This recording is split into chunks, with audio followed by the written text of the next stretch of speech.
My name is Jacqueline Gravely, and I'm going to be reading Chocolate Cake and Ice Cream, Kindness and Happiness by Robert Crumroy, illustrated by Donna West. Brought to you by the Junior League of High Point, Bikes for Kids Foundation, and Element Studio.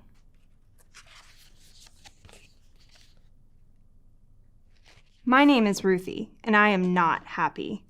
All week, I've looked forward to going to the park with my friend today, and it isn't going to happen. Why? This rainy weather is big-time horrible. Guess what? My attitude is big-time horrible, too.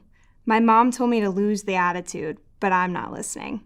I've made a choice to stay unhappy and miserable. Have you ever felt like that?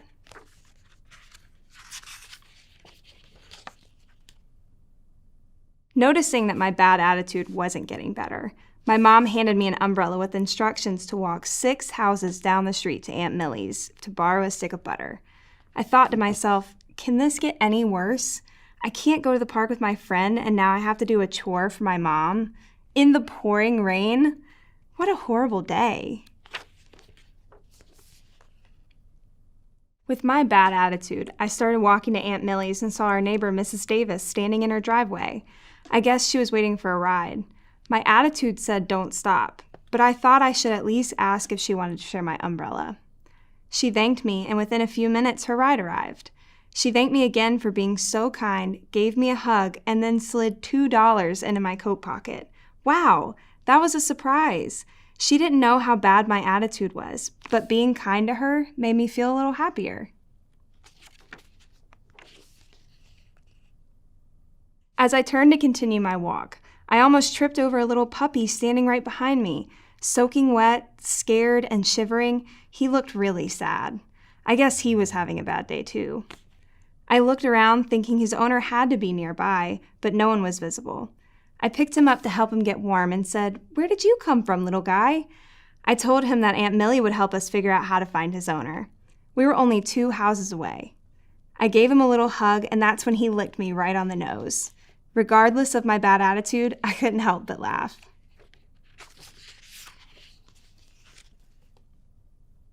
I rang the doorbell, and Aunt Millie opened the door. She was so surprised to see me with a puppy in my jacket.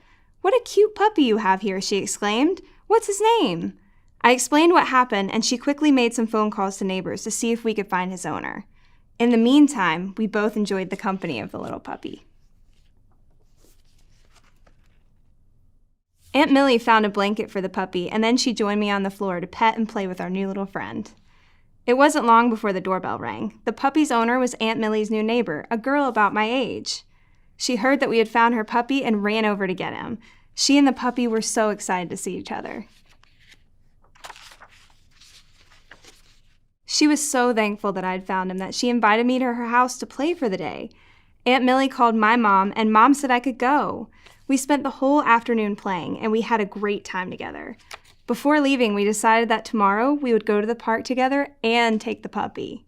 I couldn't wait. Today I had met a new friend and a new puppy.